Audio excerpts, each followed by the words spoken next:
What's going on, everybody? This is Big Daddy Welds. Today I'm going to show you what my basic mobile welding setup looks like. I will discuss some tips and tricks that I've learned over the years. If you watch to the end, I will discuss pricing and I will tell you how to get people to find your business. If you like this kind of content, subscribe. I also do a lot of automotive stuff with cars such as this Porsche. When I was first starting out, I had to do a bunch of mobile jobs. Now I have a shop, so I have the luxury of not having to go on mobile jobs as much, but I still do occasionally. So you always ask the customer, what you got to do for them, and you ask, to send some pictures. Nowadays everybody can text; they can send you a picture. I always ask if they have power, what kind of power they have. When I first started out, I didn't have a generator, so I would just ask them if they had power, and usually people were okay with providing power. So then you'll need, a good extension cord. You can get 10 gauge extension cords on Amazon and stuff. I have mine, it's at home, I can't show you today, but I have a Flexzilla. It's a number 10 wire with the standard plugs. I usually bring a TIG welder because I specialize in aluminum, and then you can do stainless repairs for a restaurant, for example, maybe a handrail outside, pontoon boat railing. This is my light setup I bring. So I bring a 2000 watt suitcase style generator, and then this is a dual volt welder. You can get one of these Harbor Freight ones to get you started. It hasn't been the best welder, but it was okay for the price. I would definitely get the extended warranty on it. But this will do 120 amps on low, and that typically will get you pretty far. If you bring a torch, you can always preheat the metal. Obviously you need a welding helmet, you need some gloves. If it's going to be loud, maybe bring some ear protection.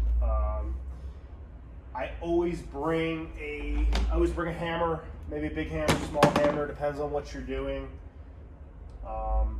You would be surprised also how many things you can fix with an adjustable wrench. You can put this on a piece of metal and bend it right back. Maybe a sawzall to cut something off. My bread and butter would be a cordless grinder. You have to get one. This makes everything really easy. You can get a flap disc on here. You can put a wire wheel on here. Whatever you need to do. So I typically bring the TIG welder out if it's steel or aluminum, because you could get, just bring some stick electrodes. If it's really windy, you can always patch something up. If you need heavier duty, then you're going to need to bring an open frame, like a 5,000 watt generator. I'll put a picture in here. You just have to bring your welding gas. I usually bring a 160 cubic foot bottle just because that's the one I have for TIG welding. It would be ideal to have probably a 20 cubic foot, although it would not last that long. That's your decision whether you want to lug a big bottle around. But that's about it. Pricing, I would call around, ask what people charge around you. You charge as much as you can, but you need to have a trip fee. Gas is expensive.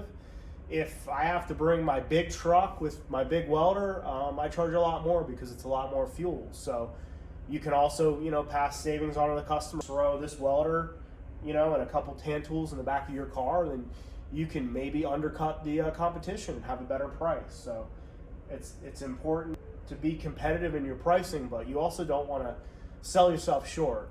If you do a good job and it looks really nice, you can definitely charge more than the other guy that's putting bird poop on there. And to get people to find your business, I would do a Google Place. The only advertising I've ever done for my business is a Google Place. The name of my welding business is a keyword search. So it's just like welding, repair, blah, blah, blah. And that I find is the best way to get hits when they search for welding repair in their area. Thanks for watching. If you could hit that like button, subscribe, and leave a comment if there's anything I missed.